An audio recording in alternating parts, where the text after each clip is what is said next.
गोवा समुद्र और संगीत और सैलानियों के लिए जाना जाने वाला राज्य है, लेकिन इस खूबसूरत गोवा को नशे की काली परछाई से बचाने के लिए गोवा पुलिस एक शांत लेकिन सख्त जंग लड़ रही है।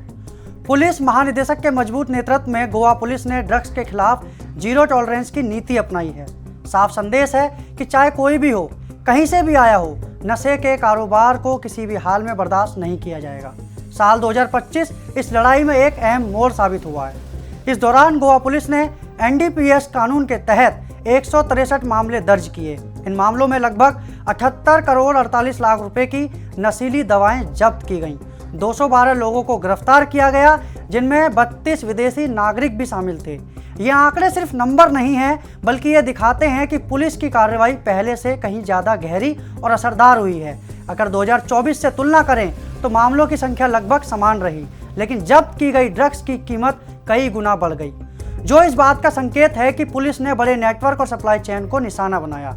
गोवा पुलिस की रणनीति सिर्फ गिरफ्तारी तक सीमित नहीं रही, असली फोकस था दोषियों को सजा दिलाना। जांच अधिकारियों, सरकारी अभियोजकों और अदालतों के बीच बेहतर तालमेल का नतीजा ये रहा कि 2025 में 35 NDPS मामलों में दोष सिद्ध हुआ। इन मामलों में 35 आरोपियों को सजा सुनाई गई, जिनमें भारतीय नागरिकों के साथ साथ विदेशी नागरिक भी शामिल थे। अदालतों ने सख्त रुख अपनाते हुए कहीं कुछ महीनों की जेल तो कहीं 10 साल तक की कठोर सजा सुनाई। एक बड़े मामले में नाइजीरिया के एक नागरिक को 10 साल की कठोर कैद और 1 लाख रुपए के जुर्माने की सजा मिली, जिसने नशे के सौदागरों को कड़ा संदेश दिया। कानून के शिकंजे के साथ साथ प्रशासनिक कार्रवाई भी की गई। नशीले पदार्थ से जुड़े अपराधों में शामिल 4 विदेशी नागरिकों को कानूनी प्रक्रिया पूरी होने के बाद देश से बाहर भेज दिया गया। ये सभी रूस, लेबनान, नाइजीरिया और ब्रिटेन के नागरिक थे। ये कदम न सिर्फ कानून के पालन को दिखाता है, बल्कि ये भी साबित करता है कि गोवा अब ड्रग्स का सुरक्षित ठिकाना नहीं रहा।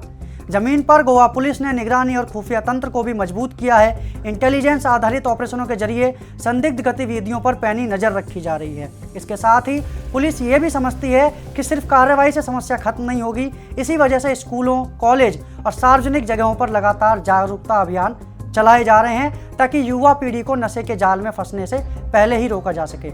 आज गोवा पुलिस की ये लड़ाई सिर्फ अपराध के खिलाफ नहीं, बल्कि समाज और आने वाले भविष्य को बचाने की लड़ाई है। सख्त कानून, तेज कार्रवाई और जनता की भागीदारी, इन तीनों के सहारे गोवा पुलिस ये सुनिश्चित कर रही है कि नशे के लिए गोवा में कोई जगह ना बचे। ये एक साफ और मजबूत संदेश है कि गोवा सुरक्षित है और इसे सुरक्षित रखने के लिए ये जंग जारी रहेगी। नमस्कार।